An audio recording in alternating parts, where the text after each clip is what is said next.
Gott kvöld og velkomin í Þjóðbraut hér á Hringbraut. Framundan fjölbreytt efni. Einar Magnús Magnússon frá Samgöngustofu kemur til að tala ferðahelgin sem framundan, hvað ber að gera og hvað ber að varast. Þegar hann fer, sest okkur Þorsteinn Sæmundsson, þingmaður Framsóknarflokksins, en Þorsteinn hefur ákveðið að leitast eftir að leiða flokkinn í Reykjavíkurkjördæmi norður. Við ræðum það við Þorsteinn sem á ástandið innan Framsóknarflokksins. Síðasti gestur okkar verið formaður atvinnuveganefndar Alþingis Jón Gunnarsson. En nýjustu fréttur úr kvótakerfinu eru þær að Grandi nýtti 8 mánaða hagnað sinn til að kaupa mikinn hluta af kvóta Þorlákshafnar. Þrátt fyrir að ágætt fyrirtæki Þorlákshöfn hafi gert kauptilboð í kvótan var því hafnað og Landsbankinn ráðstafaði kvótanum. Kvóta þeirra Þorlákshafnar búa til Vopnafjarðar. En fyrsti gestur okkar þessu sinni er hins vegar bæði hafnarstjóri Faxaflóahafn og stjórnarformaður Spalar, það Hvalfjarðargangana.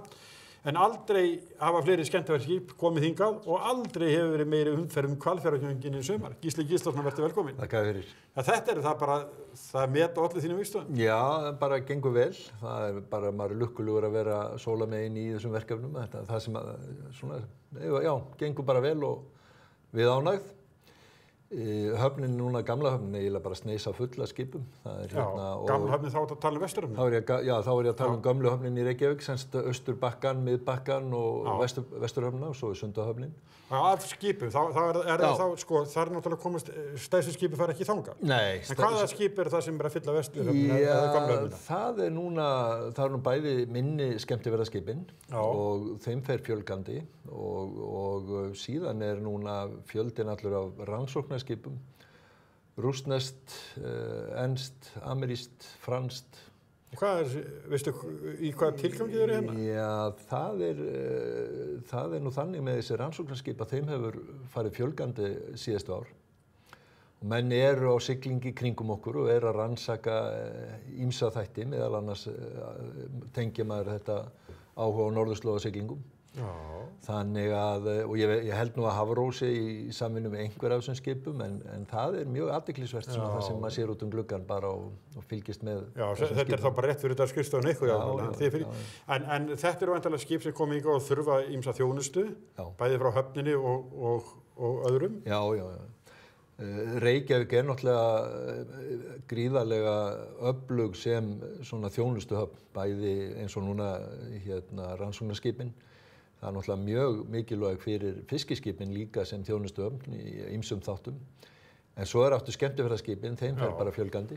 Og það er bara meta hverju ári eða ekki? Jú, það hefur verið núna bara síðustu bara mörg ára, þá hefur verið svona nokkuð þéttur vöxtur. Og vöxtur núna, vöxtur næst ár, við sjáum það. Og farþegafjöldin er svona rétt liðlega allir ekki 100-110.000 farþegar sem er að koma. Og þá verður maður að muna líka eftir áhöfninni sem að áhöfninni er að skipa því að það er sennilega svona 50.000 manns. Já, sem er að koma þá til Reykjavíkur með svona og kannski mismikið erindi í land en meginhlutinn eitthvað. Allir eitthvað. Þannig að þetta skilur töluvert eftir sig og skapar töluvert mikil sig á landi. Já, ég las í Viðskiptablaðinu sem kom út í morgun. Það sem þeir segja sprengingu komið skemmtiferðaskipa og þar segja til þess bara að Ísafjörður er bara sprungin í rauninni, þeir geti ekki meira. En hvað er langt í það í Reykjavík? Við erum náttúrulega getum tekið við fleiri skipum en þá þarf að fara að raða þeim eftir tímum. Það er fyrstur kemur, fyrstur fær og morgun, núna á föstudag, að þá er sem sagt, þá er uppselt. Þá eru 5 skip sem að koma. Og svona meðan að við getum tekið á móti, þá tökum við á móti, en það er náttúrulega svona langflest skipin er að koma svona þetta leyti júlíbyrjun og út í júlí. Svo dreifist þetta nú aðeins meira í ágúst. En þetta byrjaði fyrir þessu ári heldur en áður, eða ekki? Fyrsta skipið kom í mars, eða ekki? Jú, það er aftur svona þróun sem við erum að sjá líka.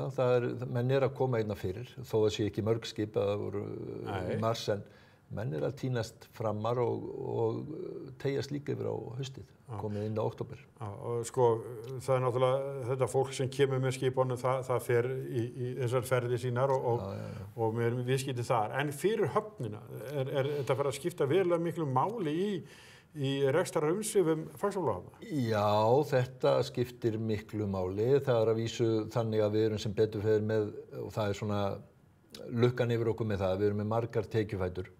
En skemmtiferðaskipin að skila svona 8% af brúttótekjum. Það er á svona réttliðlega 200 milljónir.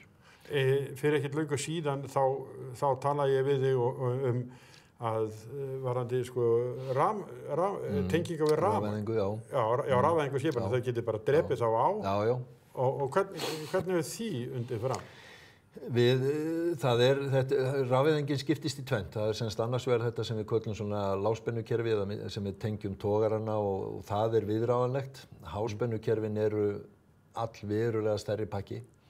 Við höfum eins og sagt að ef af því eigi að verða, þá verður ríkið að koma að því og því að stofnkostnaðurinn það mikill að það ekki nokkur leið ekki einu sinni Faxaflóahafnir að standa undir þeirri fjárfestingu. En það hins vegar verðugt verkefni og það auðvitað verða líka alltaf einhver þróun í þessum búnaði. En eins og að þá hann gríðarlega kostnaðarsamur. En núna erum við í samvinnu við Orkuveituna með aðila sem að gera fyrir okkur úttekt á rafmagninu frá upphafi til enda, þá sérstaklega háspennuna. Hvernig, því að það náttúrulega ekki nóg að bara segja við viljum þetta, heldur þetta líka spurningum lagnarleiðir í borginni, möguleikar á að afhenda rafmagn. Og skipin tilbúin til að taka við þessu? Það líka misjafnt. Það nefnilega, þetta svona eins og farsímasystemið, það mismunandi tenglar eftir hvort það amerísk eða evrópuskip. Þannig að maður segir það töluvert þróun að vinna eftir í þessum bransa. En hins vegar að þá bara svona, til dæmis í gær þá var nú að fara frá okkur 330 metra langt skip, 3 fótboltavallaskip. Og ef við hefum alltaf að tengja það, þá hefum þurft að fá orku svona upp á 12 til 14 megawatt sem að gæti haldið rafmagni á Vesturbænum eða stórum hluta Reykjavíkur. Þannig að þetta gigantískt afl í mjög stuttan tíma sem að skapa líka ákveðin vandræði. Auðvitað. En fyrir höfninu, náttúrulega hafnarmannvirkin eflaust dýr, en þetta þau náttúrulega duga lengi. Já. En eitthvað framundan í því? Það þurfum við að auka möguleika skipa til að leggja stað eða? Já, það má segja að skemmtiferðaskipin hafa komið inn á bakka sem hafa verið þá bara betur nýttir. Við erum ekki að byggja sérstakan bakka fyrir bara skemmtiferðaskip. Þannig að þetta svona, og allar hafnirnar sem að taka á móti skemmtiferðaskipin, þetta eru svona fjölnota bakkar. En núna erum við auðvitað í gríðarlega stóru verkefni inn við Klepp, þar sem verið að byggja nýjan Kleppsbakka, sem verður 400 metra bakki og mun taka við næstu kynslóð kaupskipa, sem að verða breiðari og djúbristari. Og það akkurat öll hugsun í hafnamálum, öllum framkvæmdum, að við þurfum að láta þetta endast í 60-70 ár. Það sem að Eimskipið með? Já. Það verður að fylla upp í? Já, það kemur, fyrst gerum við bakkann sem köllum fyrir utan Klepp. Svo þegar við erum búinir að því að þá förum við að fylla upp í vatnagarðana og búa til land þar, lengja Skarfabakkann. Og en hins vegar má segja að Sundahöfnin, við verðum eflaust búinir að full þróa og framkvæma þar eftir svona 5 til 10 ár. Og hvað þá? Það $1.000.000 spurningin. Hvað þá? Og þá verður verkefnið til þess að halda stöðu sinni sem öflug innflutnings- og útflutningsöfn, að þá verða menn að vera rosalega sparir á landið til næstu áratuga. Já, það koma margir sagði til greina? Í Reykjavík? Nei, engin staður í Reykjavíkurunni. Það Grundartangi á sem? Grundartangi getur þjónað sem yfirfall og hjálpað til í að lengja lífið í Sundahöfn sem að hún þarf að lifa í 100 ár, minnstakosti. Auðvitað kemur líka ný tækni með röðun og nýting á landinu en það verður verkefni núna næstu árin að nýta landið eins vel og hægt. Einu sinni var ekki byrjað að gera eða undirbúningsframkvæmdir á Geldinganesi?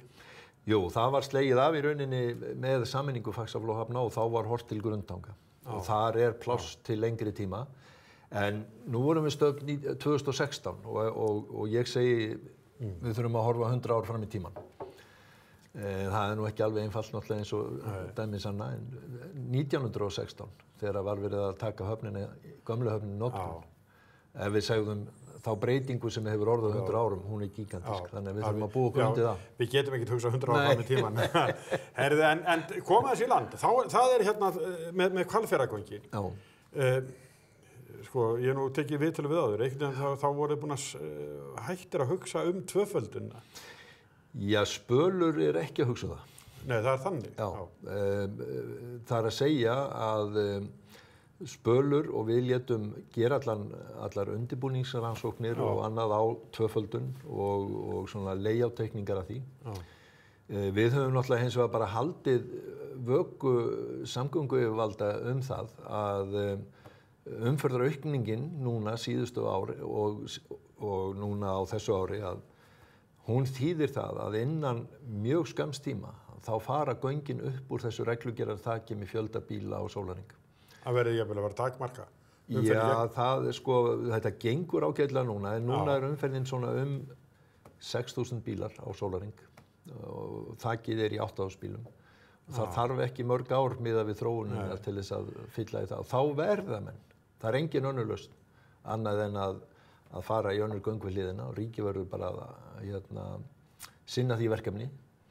En af hverju ekki Spölur? Tókst þetta ekki ágætlega? Tókst mjög vel og hefur tekist mjög vel. Já, en það hins vegar má kannski segja að á þessum tæpu 20 árum sem Spölur hefur verið, þá hefur óaðalega lítið gerst í svona stefnumótun varðandi gjaldtöku í kringum stefnu í samgöngumannvirki. Það ekkert mannvirki ennþá. Jú, það er gjald fyrir ferjurnar, það sem eru hérna Vestmannaeyingar og fleiri. Nú ætla menn að taka gjald í Vaðlaheiðargöngum. En það engin samræmd áætlun það hvernig fjármögnun á sérverkefnum megi að vera háttað. Þannig að við erum dálítið bara í svipuðum spórum og þegar við byrjum hérna framkvæmdir 1995. Þú svolítið gagnrýna yfirvöld með þessu? Já, ég segi það að ég minna maður verður auðvitað bara að benda á það að umferðaraukningin og það sem almennt í samgönguáætlun, það engin langtímaáætlun núna, hún frá 2012. Og það kallað eftir fjármunum í innviðina, hvort það nú heilbrigðiskerfi eða vegakerfi. Við erum ennþá með svona fjárhagsramma sem miðað við 300.000 manna þjóð, en við erum að taka á móti 1,5 milljón gestum sem eru meira og minna á vegunum, með þyngri bílar, stærri bílar. Einhvers staðar þurfum við að hugsa þetta aðeins upp á nýtt og meðal annars, þar sem eru stórframkvæmdir, hvernig ætla menn að fjármagna. Samgönguráðherra, Ólöf Nordal hefur reyndar sagt að það verður ekki ráðist í þessi verkefni nema með nýrri fjármögnun og þá að spyrja hvar á hún að koma og Hvalfjarðarmódelið náttúrulega bara dæmi það hvernig hægt að gera þetta mjög skynsaman máta án þess að íþyngja vegfarendum og í rauninni spara þeim peninga með því að losna við króka og keldur. Þannig að við erum dálítið á sama stað. Þið hafið reynsluna sem við segjum sér góð, en hún ekki notið sem fyrirmynd. Má skilja það þannig? Já, það má skilja það þannig og það svona svo gagnrýni sem að kemur aðalega okkur og hún frá nær umhverfinu norðanfjarðar og réttilega að af hverju eiga menn að borga bara þar í gegnum Hvalfjarðargöng, það sem menn eru almennt ekki með gjaldtöku og þess vegna kalla maður dálítið eftir því að menn setjast nú yfir þetta og finni þessa peninga sem þarf inn í kerfið til þess að við getum þjónað vegfarendum og umfram allt varðandi öryggið. Það auðvitað hægt að koma eins og í gegnum Hvalfjarðargöng, það hægt að koma alveg ógrynna bílum en við verðum að horfa á öryggisþáttinn sem grundvallaratriði í samgöngumálunum. En má ég spyrja það einu, þegar þið lögðu af stað, svo þú segir fyrir dæmi 20 árum, miðað við bílafjöldan sem fer núna, hvað erum við langt? Hvað þetta ekki, sko, ekki raunveruleikinn allt annað en sporna sögðu? Jú. Já, þetta var... Hvað erum við konið í árið 2050? Já, það má segja, sko, þegar 95 og reyndar frá 1989 þegar hún byrjaði, þá var nú umferðin fjörð svona 1200 bílar. Við vorum svaka brattur og spáðum 1700 bílum og 2000 bílum og mönnum leist náttúrulega ekkert á þessar spár, en þetta nú það sem hefur farið langt út úr öllu korti hjá okkur. Þú sagði 6.000 bílar núna. Það eru 6.000 bílar núna. Og vaxandi. Já, þannig að það sem menn lögðast á og þóttust, voru töldu vera bjartsýnir, sko. En það var bara, það þreföldun á því sem þreföldun á því.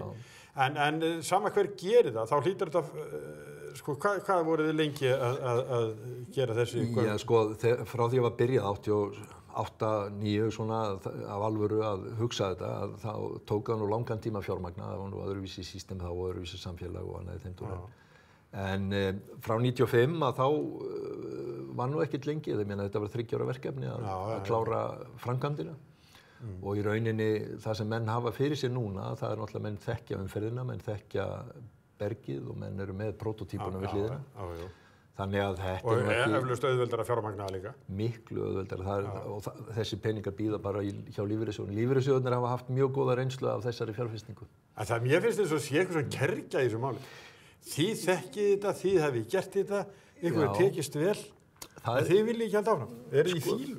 Nei, sko, ég held ekki, sko. Ég held að sé bara, sko, til þess að svona gerist, þá þarf þrýsting heima frá og hann er kannski ekki nægur í fyrsta lagi. Það er að segja norðanfjarðar. Að menn átti sig á því að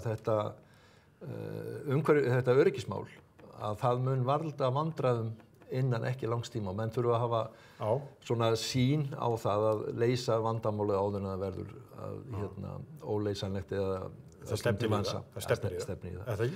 Jú, en ég held hins vegar að sko, maður nú vorkina Vegagerðin auðvitað með það, þeir eru með verkefnin allstaðar, allt og litla fjármuni og þeir svona kannski hafa ekki tíma til að velta þessu mikið fyrir sér, sérstaklega meðan menn hafa ekki tekið ákvörðun hvernig á að fjármagna verkefni. Þannig að við munum bara skila lyklunum svona einhvern tímann seinni hluta árs 2018 og svo verður bara annar að leysa úr því sem að þetta er leitt af sér. Þá getur Spölur gert upp sitt? Já, það bara ljúkum okkar verkefni. Er lánin greidd? Já, lánin greidd og allt kvitt og klárt. Og hlutverkinu lokið? Já, og bara lyklunum skila til ríkisins og... Við sjáum hvað verður með það, Gísli. Já. En þakka mikið fyrir komuna. Takk sömuleiðis. Og hér á eftir ætlar Linda Blöndal að ræða við Einar Magnús Magnússon frá Samgöngustofu þessa miklu ferðahelgi sem er framundan. Og áfram höldum við þetta á fullri ferð á þjóðbrautinni þennan fimmtudag. Það er verslunarmannahelgi framundan ef þau hefur farið fram hjá einhverjum. En þessi helgi hefur verið mesta ferðahelgi ársins hjá mörgum. En það er spurning hvernig dæmið lítur út núna og hvað svona ber helst að hafa í huga þegar að þessi helgi er í gangi.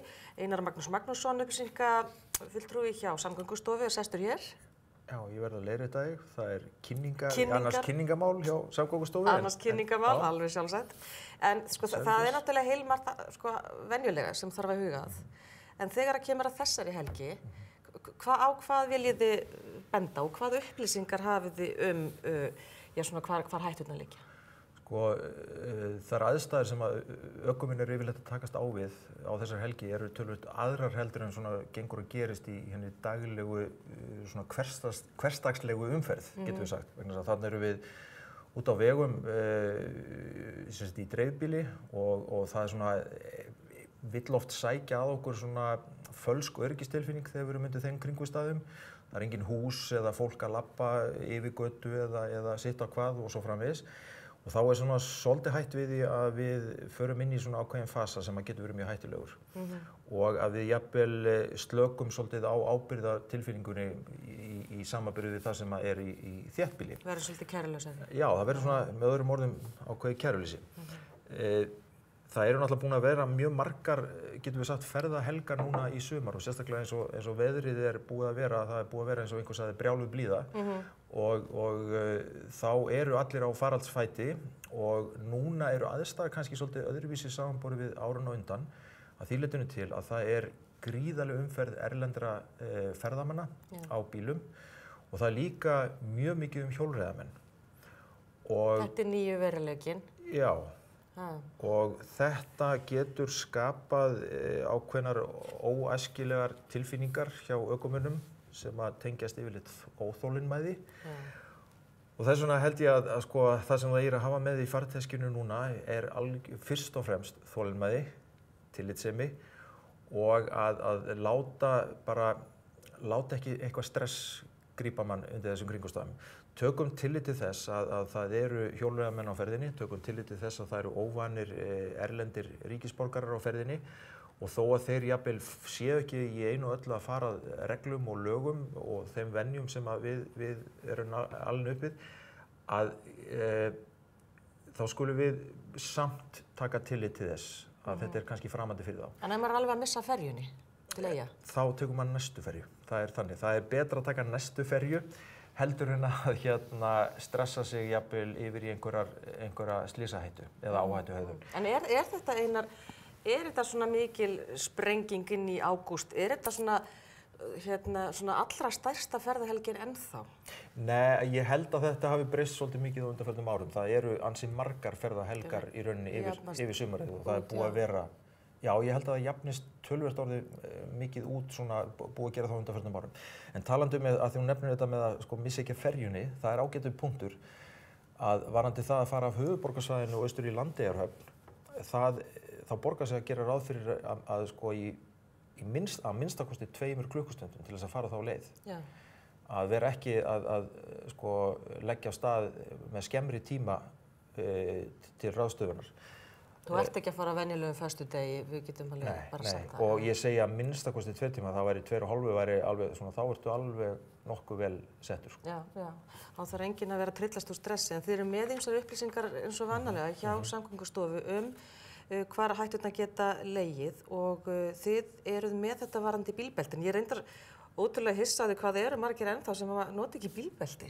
Þetta núna eru sem bílar líka þannig að þeir pípa á þig allt svakalega og setur þau ekki á þig. Sko við höfum gert viðhorfskannanir hjá Gallup, gegnum Gallup þá höfum við gert viðhorfskannanir hjá íslenskum ökumönnum þar sem við erum að athuga bara hvort að fólk láti það og þá í hversu stóru hlutfalli menn láti það gerast að nota ekki öryggisbelti.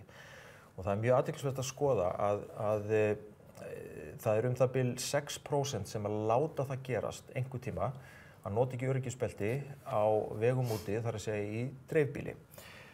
Það kemur í ljós að þessi 6% eru í jafnmikla líkur á því í rauninni að þessi 6% lendi í banaslysi, þar að segja ef eitthvað slys á sér stað, að það verði banaslys eins og öll 94% hinn. Þetta þýðir með öðrum orðum að það er 15 sinnum meiri líkur á því að það verði banaslys ef óhapp á sér stað ef þú ert ekki í öryggisbelti. Þannig að þú ert 15 sinnum líklegri til þess að látast í bílslysi ef þú ert ekki með belti. Já. Þetta er bara staðreynd, þetta eru tölfræði sem við erum búin að fara mjög nákvæmlega og vel í gegnum á undanförnum árum og borið saman við þessa viðhorfskönnun, þá er þetta staðreynd og þetta er vægast sagt mjög óhugulegt að skoða þetta, sérstaklega þegar maður hugsa til alls þess fólks sem að í algjöru hugsanarleysi skapa sér þessa hættu. Já, á síðustu 5 árum hafa 42 látist í bifreið á Íslandi. Þar af voru 19 ekki í belti og 3 til viðbóta var ekki hægt að úrskurða beltanotkun. Við verðum náttúrulega að gera þá kröfu að þetta verði slysalaus helgi og án banaslysa. Og að fólk noti beltin. En ég ætla að minnast á eitt líka, það eru tjaldstæðin og þau eru stútfull af fólki og það eru öll þessi fellihýsi og ég veit ekki hvað það heitir allt saman. Heilu einbýlishúsin. Alveg heilu einbýlishúsin. Hvernig, er vesen þar stundum út af umferðinni? Það er ákveðin hætta sem að stafar af umferð á tjaldsvæðum. Og það hafa átt sér stað atvik, slys og mjög alvarleg atvik þar sem að litlu máttu muna að það yrði ekki mjög alvarleg slys og það reyndar hafa orðið alvarleg slys. Það sem að menn eru að aka á tjaldsvæðum og þeir gæti ekki að því að þarna er náttúrulega, þetta er svona nánast eins og þú myndir vera að keyra í garðinum hjá þér. Það sem eru jafnvel börn að leika eða eitthvað álíka. Það liggur svo margt á jörðinni og það er svo margt sem þú sérð ekkert fyrir þú bara kemur að því. Algjörlega og það eru lítil börn kannski að leika með bolta og hvað sem er. Og þess vegna bara viljum við undirstrika það að fólk sem að þarf að keyra á tjaldsvæði að það setji einhvern út fyrir bílinn, hafi einhvern fyrir utan til þess að gæta að hvort það sé eitthvað sem að þú getur mögulega bakkað á eða ekið á. Að það sé einhver svona aðstoðar ökumaður sem að getur verið þér innan handar. Í besta falli náttúrulega bara að sleppa því að keyra inn á tjaldsvæði. Og í talningum að láta það aldrei undir nokkrum kringumstæðum gerast að þú akir undir áhrifum áfengis eða annarra vímuefna. Nei. Það leiðilegt að þurfa að vinna á það. Já, en það hefur orðið aukning, sérstaklega núna á þessu ári, hefur orðið aukning í þeim tilfellum þar sem ölvun kemur við sögu í alvarlegum umferðarslysum. Og við höfum af því mjög miklar áhyggjur vegna þess að þeim fækkaði töluvert á undanförnum árum, en nú eitthvað að gerast sem við höfum ákveðnar áhyggjur af. Og það virðist alltaf þurfa að minna fólk á og undirstrika mikilvægi þess að vera ekki undir neinum áhrifum annars en bara gleðinar að keyra.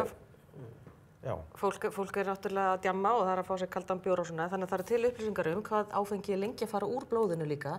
Því þetta nú oft þannig að fólk fer of snemma bara af stað og er ennþá með áfengi í blóðinu. Þannig 80 kílóa karl sem eru drukkið 6 stóra bjóra fram til klukkan 3 eða 4 nóttina.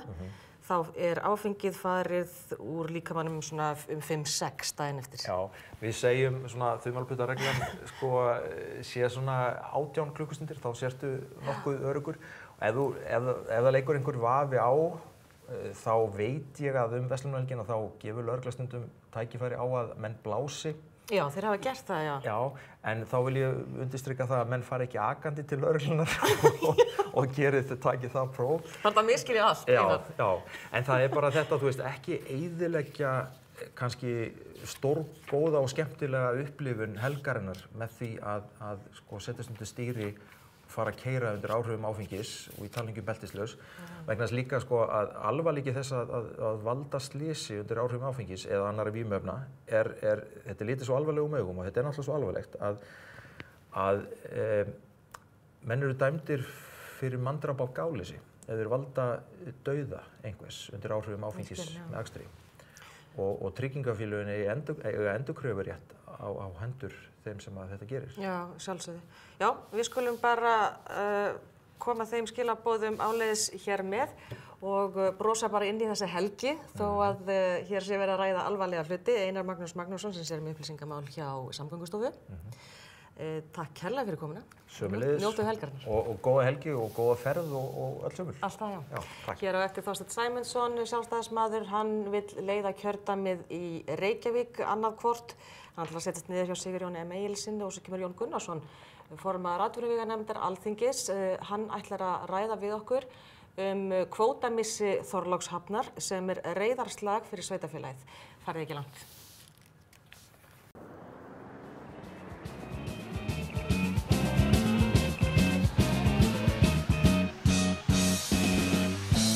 Já, ágæta áhorfendur, við höldum áfram hér í þjóðbrautinni. Til mín er kominn Þorsteinn Sæmundsson, alþingismaður. Vertu velkominn, Þorsteinn. Takk hérlega. Heyrðu, þú ert þriðji þingmaður Framsóknarflokksins í Suðvesturkjördæmi. Já. En þú ætlar að söðla og gefa kost á þér í forystu í Reykjavík norður. Það er rétt. Já. Það er rétt. Þannig er að bæði það nú að ég var við áhuga þaðan það að ég kæmi þarna yfir. Eins og þú veist að þá hættu þarna 2 reynslumiklir, eða eru að hætta, 2 reynslumiklir þingmenn. Já. Og þannig ég taldi og menn hafa greinilega talið að það sé pláss og þörf fyrir mann með reynslu til þess að taka að sér að leiða þetta kjördæmi. En síðan kemur í ljós núna á 2. kjördæmisþingi í ágúst hvað flokksfélögum mínum finnst það. Já. Vonandi gengur það vel. En þú ert fyrstur til að lýsa yfir framboði Reykjavík fyrir Framsóknarflokkinn. Það er Karl Garðarsson, ég hef nú ekki séð að hann hafi sagt óyggjandi að hann ætla að sækjast eftir endurkjöri. Nei, ég hef reyndar ekki séð það heldur. Nei, en 3 af 4 þingmönnum í Reykjavík ætla að hætta. Já, það er rétt. Og ólíku forsendum en ætla að hætta. Já. Þannig að þarna sóknarfæriði fyrir líka. Já, það er líka engin launung á því að mér finnst að það er svona rökrétt framhald eftir að hafa verið hér í kraganum í 3 ár að ég reyni mig við það að leiða kjördæmi fyrir flokkinn og ég vona það að það verði báðum til gefu, bæði mér og flokknum að gera það. En þú er væntanlega eitthvað þrefa fyrir þér í þessu? Já. Öðru sem gera menn ekki svona? Já, ég gerst það. Og þannig að þú ert sæmilega vongóður Já, þegar þetta var nú opinber gert í gær, Já. Og ég verði að segja að viðbröðin sem ég fekk eru bara eiginlega ótrúleg. var eiginlega hissa. Já, en sko miðað við stöðuna eins og hún er núna, þú ert þriðji þingmaður flokksins í Suðvesturkjördæmi, að það eru miðað við að óbreytta skipan á framboðslistanum, þá er sætið þitt meira en í hættu, það er eiginlega alveg útilokað, er það ekki? Erum við ekki sammála því? Það er rétt, eins og þetta lítur út núna. Já. En gáðu að, þegar ég tók þriðja sætið í Kraganum á sínum tíma í Suðvesturkjördæmi, þá var flokkurinn í 12%. Og ég sagði ég ætla að verða þriðji þingmaður flokksins í þessu kjördæmi, það gekk eftir. Þannig að þó að skoðanakannanir séu með einhverjum hætti núna, þá er það ekkert til þess að draga kjarkinn úr einum með einum og það er hægt að breyta því. En það er óvissa í Framsóknarflokknum? Já, óvissa, já og nei. Ég meina, hún er nú ekkert meiri heldur en það að núna á miðstjórnarfundi í vor, þá naut Sigmundur Davíð mikil stuðnings þeirra sem þar voru. Þar voru ekki nema 1-2 raddir sem að töluðu aðra lund heldur en þá að hann ætti að halda áfram að leiða þennan flokk. En voru margir sem þögðu? Nei, það voru margir sem tóku þetta máls. Það var góður fundur, mjög. Og en það getur vel verið að sá tími komi að það sé betra fyrir hann að sækja sér nýtt umboð. Hann náttúrulega metur það. Með flokksþingi? Já, hann náttúrulega metur það. En það er náttúrulega að spyrja þig, stýðir þú Sigmund Davíð til áframhaldandi forystulóðum? Ég geri það, já, vegna þess að bæði þannig að ég tók þátt í að kjósa Sigmund Davíð 2009. Þá stóð Framsóknarflokkurinn í 7% í skoðanakönnunum. Við fengum 25% rétt tæp í síðustu kosningum. Ég er alveg sannfærður það að við fáum náttúrulega meira heldur en þessi 8,5 eða 10 sem við erum að mælast með núna, það er næsta víst. Og grunnurinn af því er náttúrulega sá að við útskýrum fyrir fólki og séum nógu góðir útskýra fyrir fólki bæði hvað við viljum, hvað við erum búnir að gera, hvernig við höfum staðið við það sem við höfum lofað. Það er okkar verkefni og ef við getum ekki sem sagt komið þeim skilaboðum nógu skýrt á framfæri, þá er upp á okkur að klaga með það en ekki neitt annan. En í ljósið þess, þú segir þið voru með eitthvað 24,9 eða 24,7, ég man ekki hvort það er rétt tæp 25. Og fórust í ríkisstjórn, hér hefur verið stöðuleiki, aukinn kaupmáttur og svona hagtölurnar margar mjög jákvæðar og skuldir ríkissjóðs og þetta allt saman. Er það þá ekki bölvað fyrir ykkur að standa í þessu basli núna, vera að mælast alveg niður í 6-7%, það er að vesturlátið, en bílinni 6-10% og spjótin beinast að ykkur og sér í lagi. Já, sko. Þetta hlýtur að bölvu staða, Þorsteinn? Já og nei. Sko, í fyrsta lagi, þá er það þannig að síðan að dálítið fyrir kosninga 2013, þá hefur ekkert verið talað neitt stjórnmálaafl á Íslandi að neinu marki í fjölmiðlum nema Framsóknarflokkinn. Vegna þess sem við viljum gera, hvað við erum að gera og svo annars. Jú, það er náttúrulega vonbrigði. Hvernig komið fram líka? Sigmundur Davíð er svona senu þjófur, hann svona fríðarspillir svolítið. Hann kemur núna, ég er komin heim og það var ekki eins og þetta væri svona þægileg heimkoma, heldur það bara samfélagi fyrir nánast á hvolf. Já, hann ýfir margar fjaðrir vegna þess að mörgum stendur stuggur á honum, vegna þess að hann er hæfileikaríkur og hefur náð góðum árangri og ég held til dæmis að þegar fram í sækir þá verða bæði skuldaleiðréttingin og til dæmis núna viðskilnaðurinn við kröfuhafana eins og hann lítur út núna. Þetta verður talið til mestu afreka sem hafa verið unnin á Íslandi. Og ég meina, sko menn í útlöndum sjá þetta, Lee Buchheit sér þetta. Já, en í ljósi þess, nú ætla ég ekkert að fara að diskutera við þig til það, tökum bara þína skýringu rétta, að þetta verði lítið til svona pólitískra afreka. Í ljósi alls þessa, þá hlýtur að vera, bölvað að vera að berjast nánast fyrir lífi flokksins. Já, sko, það er eitt sem maður lærir í pólitík. Kjósendur hafa alltaf rétt fyrir sér. Þú getur haft skoðun á því hvað þú sett æðislegur, en það eru kjósendundir sem að taka annarkort mark á þér eða ekki.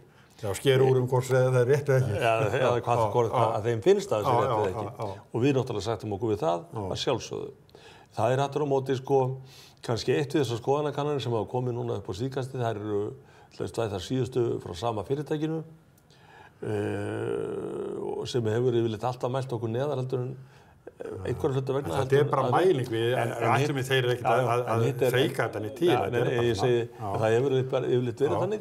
Ég ekki að segja að mér séu að glingra við þetta, ég bara sagði að þetta hefur verið svoleiðis. Hitt svona mál að skoðanakannanir eru náttúrulega skoðanamyndandi líka og mér finnst þetta raunverulega dálítið súrt að umræða stjórnmál á Íslandi núna, hún eiginlega einskoðast við skoðanakannanir. Ég veit miklu frekar að tala mál og málefni heldur en skoðanakannanir. En til að geta komið fram með mál og málefni, þá þarftu stuðning, þú þarft traust og þetta allt saman. En það hefur laskast. Það eiginlega það sem ég að benda á og ég og þú hljótum að sammála það að staða Framsóknarflokksins núna erfið. Já, hún er erfiðari heldur en hún var á fyrstu dögum og mánuðum þessa kjörtíðanbils. En gáða einu, sko, það er náttúrulega, það er ofsalega margir sem hafa náttúrulega agnúðast út í okkur, og ég er ekki að kvarta við því, núna síðan síðustu kosningar, að við unnum þær. Og það eru ofsalega margir sem þola það ekki að við unnum þessar kosningar. Og þeir geta ekki notið okkur þess að við unnum þessar kosningar og eru búin að vera náttúrulega, hvað ég segja, í einhverri herferð gegn Sigmundi Davíð á hverjum degi allir þessi 3 ár. En allt í lagi, eins og ég sagði áðan, góðu fréttirnar eru þær að það er bara verið að tala um okkur. Það er út af því að við erum að gera. Ég skil hvað það fara. En þú veist, það er svona herferð gegn Sigmundi Davíð, þetta nú hefur eitthvað með svona hans framgöngu að gera, þú veist, þetta er ekki bara að þó ég skrifi eitthvað pistil hérna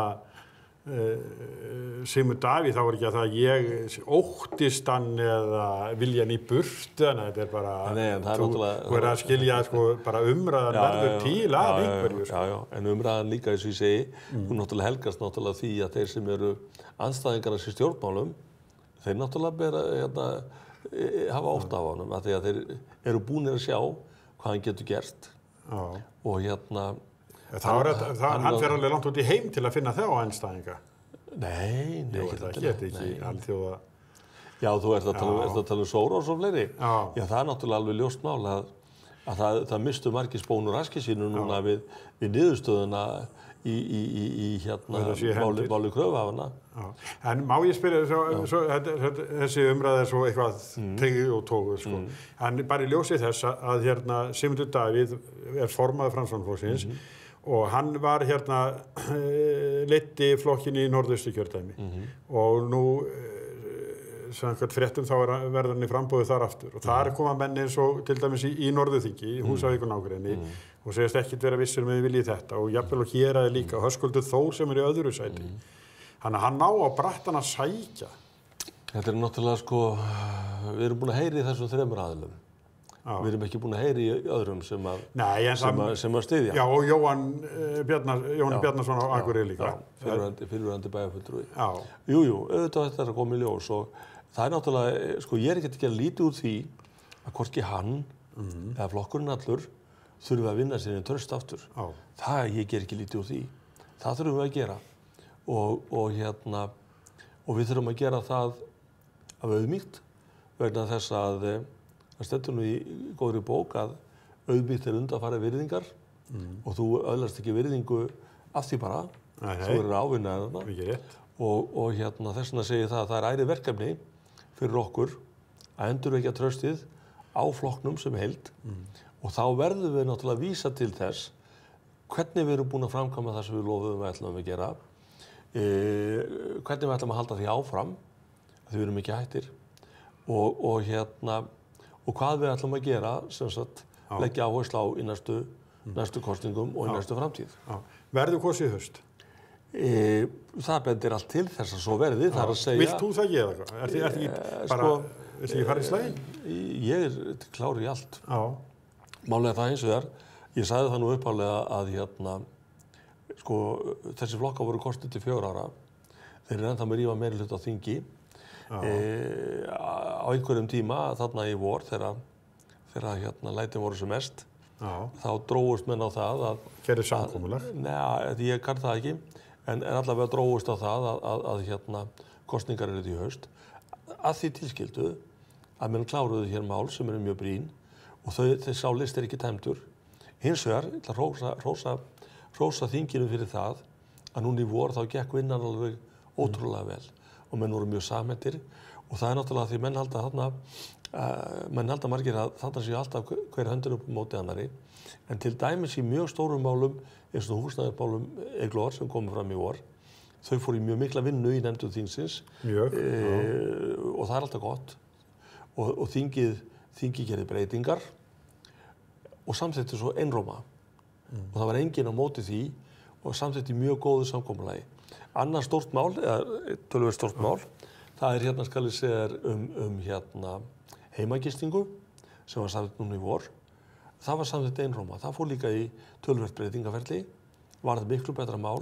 Þingið vann vel sem sagt. Mjög vel og hérna ég sé enga ástæðu til þess að það geti ekki haldið áfram og síðan verði ég náttúrulega að gera annað. Ég verð að segja það að ég held að það sé ekki til nokkur maður í neinum flokki á Íslandi sem hefði getið gengið inn í það hlutur sem hann gerði á sama hátt og Sigurður Ingi Jóhannsson búinn að gera núna. Mér finnst það sjálfum alveg ótrúlegt vegna þess að eins og ég segi þetta voru erfiðir tímar, erfiðar kringumstæður og hann gengur hérna inn og hérna hann ekki búinn að stíga feil spor. En á Sigmundur Davíð að koma aftur inn í ríkisstjórnina? Já, sko, ég sé náttúrulega ekki kannski beina ástæðu til þess að það gerist miðað við það að við séum kannski að fara í kosningar eftir örfáar vikur eða og ég segi örfáar vikur þá ég að tala þú veist 12, 15, 20 vikur eða hvað það er. Ef hins vegar sko ríkisstjórnin myndi sitja út kjörtímabilið ef sú staða væri uppi þá teldi ég ekki ólíklegt að hann kæmi inn aftur.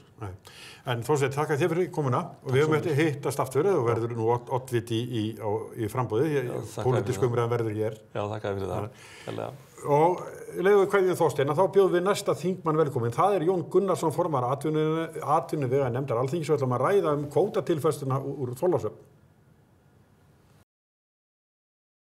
Já, ágætu áhorfendur, síðasti gestur kvöldsins er kominn til mín, það er Jón Gunnarsson, formaður atvinnuveganefndar Alþingis. Jón, vertu velkominn. Takk fyrir. Það er þetta Þorlákshafnarmál. Já. Að þarna kannski sýnist enn og aftur, sjá enn og aftur hvað kvótakerfi getur verið gallað. Já. Að það er sko kannski finnur fólk minna til með Þorlákshafnarbúum sem er nálægt Reykjavík. Ef þetta verið svona einangra sveitafélag og væri að missa stóran hlut af kvóta sínum? Jú, auðvitað eru fjölbreyttari möguleikar fyrir þá sem að búa nær þéttbýlinu og á Suðurlandi eru auðvitað margir þéttbýliskjarnar sem að mynda eitt stórt atvinnusvæði en það breytir ekki því að höggið eru auðvitað ákveðið og það myndast ákveðin óvissa og svona ótti hjá þeim sem að þarna búa hafa geta gengið þarna að öruggri atvinnu hjá góðu fyrirtæki og það er eðlilegt að það er aðstæður skapist við svona fréttir. Já, en það er það munar minn en þetta og þarna er svona hoggiskarð í svona undirstöðu atvinnuveg byggðarlagsins. Já. Nú segja mínar heimildir úr Þorlákshöfn að það var heimafyrirtæki sem er Rammi, heima og heima ekki, það er Siglufjörður en líka í Þorlákshöfn. Já, þeir eru með vinnslu þar. Já, að þeir gerðu kauptilboð í innan kvóta en fengu ekki. Já. Þegar sem sagt að heimamenn reyndu að halda honum í byggðinni.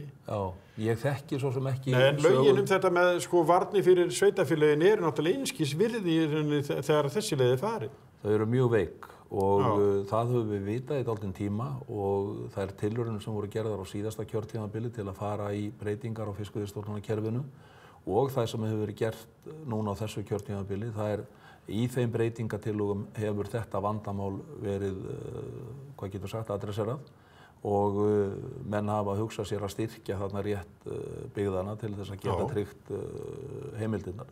Auðvitað er þetta orðið fátíðara í dag og þarna verður, má segja, einstöði annars brauð á Vopnafirði fagnamenn og svoleiðis en þetta er ákveðin galli við kerfið að það skuli ekki vera sko, meira mildandi að þessu leyti og við höfum sögu sem að er þyrnum stráð í okkar kvótakerfi í kringum þetta en við mögum samt ekki gleyma því að sko, þegar að lagt var á stað í það að reyna að hagræða í okkar sjávarútvegi að gera hann arðsamari fyrir þjóðarbúið að þá var þetta jú markmiðið að sameina félög og við fórum úr held ég 2500 fiskiskipum í 1100 en Jón, þarna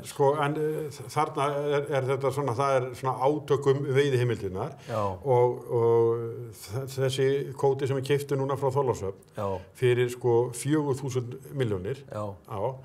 Grandi kaupir, hagnaður Granda á síðasta ári var 6.000 milljónir. Þannig að bara hagnaður Granda á 8 mánuðum dugði til að kaupa þetta allt saman. Þeir þurfti ekki eins og í bankan, þeir bara átti þetta í skúffunni. Og þarna sjáum hvað leikun ótrúlega ójafn. Og þarna í þessu kristallall líka, Sigurjón, þetta þegar við erum að tala veiðigjöld af auðlindinni, að þá kristallast þessi mikli munur á þeim fyrirtækjum sem hafa náð að byggja upp mjög öflugan, stóran og fjölbreyttan rekstur í sjávarútvegi, sem við megum ekki gleyma því að hefur verið mjög til hagsbóta fyrir heildararðinn af þessu öllu saman hjá okkur, verðmætasköpunina úr þessari grein, versus hinn fjöldan allan af litlum og meðalstórum fyrirtækjum sem eru nokkur hundruð í sjávarútvegi, og geta þeirra á móti þessum stærri aðilum. Þess vegna erum við með ákveðið þak á því að það má enginn eiga meira heldur en ákveðið hlutfall af heildaraflaheimildunum og Grandi væntanlega fjárfesta en innan þeirra marka. Þannig að þeir mega ekki stækka nema ákveðið. Við setjum líka þak á það. En við sjáum þarna þennan mikla mun og þegar það kemur að því að vera að leggja veiðigjöld á þessa grein, að þá hefur þetta verið eitt stóra vandamálið okkar. Að við sjáum aftur á móti Hafnanesver, rótgróið fyrirtæki í Þorlákshöfn, að það hefur þurft að fara í þetta til að létta á skuldum og geta þeirra til að borga veiðigjöld versus annara sem eru kannski komnir fyrir vind og svona. Þarna kristallast þetta vandamál og það kannski á grunni þess sem ég lagði fram þessa tillögu mína daginn sem við höfum áður rætt í þættinum. Koma aðeins kannski aðeins eftir, en þá ætla ég að rifja þau upp að til dæmis Guðmundur Kristjánsson í Brimi, hann varaði við hvernig veiðigjöldin voru lögð á, að það myndi verða til þess að stóru útgerðirnar myndi draga þær smærri til sín. Í Þorlákshöfn þá var það Auðbjörg og núna Hafnanesver, ekki Tálknafjörður fyrir Þórsberg. Og svona, ég man ekki eftir fleiri í svipin, en þetta hefur gerst. Þetta hefur gerst og þetta að gerast, þar sem það og staðan núna á þessum markaði almennt þannig að sérstaklega í krókaflakerfinu, þar að segja í smábátakerfinu innan fiskveiðistjórnarkerfisins, að þar mjög mikið af framboði á aflaheimildum. Það sem hluti af þessu sem við viljum í raun koma í veg fyrir að það verði ómikil samþjöppun. Við viljum halda fjölbreytninni, ég held að allir séu sammála það og að þessi litlu meðalstóru fyrirtæki geti haldið velli í kerfinu í samanburði við stærri og öflugri fyrirtækin. Að við erum að horfa á það að þessi umræða atvinnugreinina skapar svo mikla óvissu að það hluti af því að þetta framboð svona aukið núna. Menn segja, heyrðu, við vitum ekkert hvernig þetta verður á næsta ári. Það eru hér alls konar hugmyndir. Þessi pólitískur órói? Já, þessi pólitíski órói það allir sammála það í sjávarútvegi sem ég tala við, litlir og stórir. Að þessi pólitíski órói, hann svona að kalla það fram að menn segja, heyrðu, ég verð bara að losa mig við alla skuldir. Ég veit nokkur fyrirtæki núna sem hafa selt aflaheimildir frá sér til þess að losa sig út úr skuldum, til þess að geta verið svona með það borð fyrir báru, að þurfa ekki að róa endilega þegar verðin eru lág, að geta svolítið stýrt þessu þegar verðin eru hærri og þurfa ekki að róa að því að þau verða að eiga fyrir afborgunum og skuldum þennan mánuðin. Að því leyti þetta slæmt að við skulum ekki hafa málefnalegri umræðum atvinnugreinar umbyrði. Já, en það sem sagt að menn óttist einhverja breytingar sem verið til þess að þeir missi frá sér aflaheimildin sitja eftir með skuldurnar. Já, þetta bara það sem að menn óttast. Já, en núna sennilega stutt í kosninga. Já. Og ég veit að þú gerir ráð fyrir því. Já. Og á sama tíma eru færingar að bjóða hluta að sýnukvóta. Já. Ekki nokkuð víst það að einhverja þeir framboð sem núna verið horfi til þess að við förum svipað leið og færingarnir að gera? Jú, það Og þú reyndar að hluta til? Já, með svolítið öðrum hætti. Það eðlilegt, þetta flókin umræð eins og við höfum áður komið inn á. Já, ef makrillin hérna á 2,50 menn að veiðigjöldin á makrel eru 2,50 en útgerðir í Færeyjum, jafnvel íslenskar útgerðir í Færeyjum að borga 60 og 50-70 krónur. Þetta sko, við sjáum hérna mun. Við vitum reyndar að makrillin verðmeiri hjá þeim feitar og betri heldur en hérna hjá okkur. En þetta samt ótrúlega munur. Og það sem kannski skiptir mestu máli það að þeir hafa markaðsaðgang inn í Rússland í dag sem að við höfum ekki. Og þeir eru að fá þar sko margfalt hærra verð heldur en við erum fyrir uppsjávarfiskinn. Fyrir uppsjávarfiskinn, því að bæði kolmunni og makríll, þeir geta verið að selja þetta allt inn á Rússland í dag. Þeir eru að fá hærri verð. Það eitt skýrir ekki þennan mun. Ég veit það ekki. Ég bara hef ekki lagst yfir þennan útreikning, en þetta allavega gjörbreytir forsendunum. Var ekki kolmunni boðin upp þarna líka? Dýrasta fyrir okkur að sækja kolmunin er að við þurfum að veiða fyrir sunnan Færeyjar, það er langt að sigla og mikill olíukostnaður. Þeir eru miklu styttra á miðin. Þannig að sko ég held þetta sé og gleymum því ekki að í Færeyjum voru eingöngu boðnar upp aflaheimildir sem að eru utan lögsögu. Utan lögsögu, þar að segja sem að þeir semja við aðrar þjóðir. Þeir buðu þannig að þetta voru nú held ég bara 1200 tonn af þorski. Gleymum því ekki líka að heimamiðin þeirra eru hrunin. Fiskveiðistjórnunarkerfi þeirra var þannig stýrt og þú manst nú eftir þessar umræðu örugglega fyrir nokkrum árum. Akkur gerum við ekki eins og Færeyingar. Já, og það var talað um þessa Jóns Kristjánssonar leið sem að ég ætla ekki að gera lítið úr. En var sem sagt að þú sóttir meira heldur að ráðgjöfin var sko því að Grisjastofninn, hann er hrunin. Hann er hrunin í Færeyjum. Þannig að sko við höfum náð að skapa meiri verðmæti úr sjávarútvegi heldur en Færeyingar. Það eru skiptin og við höfum með fiskveiðistjórnunarkerfi sem er að skila okkur öflugri stofnum og meðan allt er hrunið hjá þeim. Já, en við verðum samt sko, Jón, þegar við tölum þetta, verðum við að horfa á skuggahliðarna líka. Algjörlega. Eins og Þorlákshöfn núna. Við erum að tala um núna þessar nýjustu fréttir og áður var að auðbjörginu getum við farið, við þekkjum báðið það vel, við getum farið nánast hringinn í kringu landið. Já. Sko, þetta er eitthvað sem að sko... Þessu þarf að svara. Þessu þarf að svara og við fórum hér yfir í þættum daginn. Það eru tillögur sem að ég hef legið yfir nokkuð lengi og fengið virta menn sem hafa mikla þekkingu á þessu sviði til þess að sem þið tójust nú á hver eru höfundurinn að? Já, sko, það er nú annað mál, sko. Við skulum gera ekki þáttið með því. Nei, en stjórnarmaður í Viðreisn allavega þekkti þær ekki þegar hann var að vinna þær með mér í síðastliðið haust, sko, en það er aukaatriði. Algjört aukaatriði. Aðalatriðið að við getum náð saman um eitthvað. Og þær snúa einmitt að því að í stað þessara peningagreiðsla þá komi aflaheimildir. Og hvað gætum við þá til dæmis nota þær aflaheimildir til að stýra uppbóðum, til þess að milda til dæmis áhrif á stað eins og Þorlákshöfn í einhvern x tíma. Þá jafnvel í félagslegum tilgangi? Nei, ekki endilega í félagslegum. Þeir töluðu fyrir því núna fyrir bara stuttu síðan Sigmundur Davíð Gunnlaugsson og Sigurður Ingi Jóhannsson út af vísismálinu. Þeir sögðu báðir í viðtölum við mig að væri sjálfsagt að nota hluta af úthlutun kvóta af kvótanum til að koma til móts við byggðir sem að... Já, sko, við erum að nota 5,3% af sem eru 30.000 tonn í alls konar félagsleg úrræði.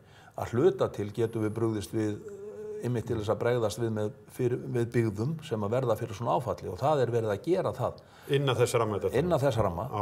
En við getum jafnvel enn frekar aukið á það í gegnum þessa útboðsleið með því að segja, heyrðu, og þá gerist það bara markaðslegum forsöndum, sko.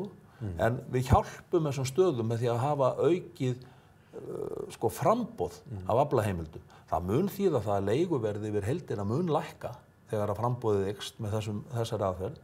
Ég hef kallað eftir því að við tökum málefnalega umræðu um þetta. Ég hef fengið misjöfn viðbrögð við því, almennt mjög góð, en vissulega frá ákveðnum aðilum svona miklar efasemdir. Og jafnvel innan þíns flokks? Já, og menn hafa verið að spurja mig þar. Ég tók það fram að þetta verið ekki verið rætt á flokkslegum grunni. Ég tel tímabært að gera það og Sjálfstæðisflokkurinn hefur alltaf sagt að hann sé tilbúinn til að ræða breytingar á þessu kerfi sem geti verið til hagsbóta fyrir samfélagið og kerfið í heild. En eigi þessar stóru útgerðir sem eru búnar að hafa það mjög gott síðust ár, hafa safnað sér miklu mauði, alveg eins og voru að segja, Grandi með 6.000 milljónir bara í hreinan hagnað á síðust ári, að þau standa svo sterkt, er það ekki áhyggjuefni? Að það getur ekki keppt við? Ekki gagnvart þessu leið sem ég er að fjallum, sko. Nei, með því að vera með þak. Já, vegna þess að, nákvæmlega. Ég held að, sko, við mögum ekki gleyma því að það eru kannski þessi fyrirtæki ekki síst sem að hafa dregið vagnin í allri þróun, í tækni og aukinni verðmætasköpun í landinu. Auðvitað eru fjöldinn allur af fyrirtækjum að vinna að því.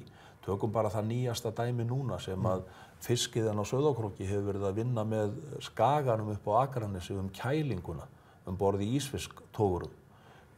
Algjör bylting í verðmætasköpun. Þetta eru þessi stóru fyrirtæki, þau draga þessa tækni þróun svolítið áfram og hefur fleytt okkur. Já, samt ruðningsáhrif sem eru neikvæð. Það eru ruðningsáhrif sem eru neikvæð og þess vegna þurfum við að horfa á alla myndina og þess vegna þurfum við að vera opin fyrir því að ræða tillögur sem að verja hagsmuni þessara minni og meðalstóru í þessari samkeppni allri og það í raun það sem ég að leggja til að opna á. Ég bara biðja umræðu þetta á málefnalegu nótum því miður hún allt og mikið oft í svona upphrópunastíl.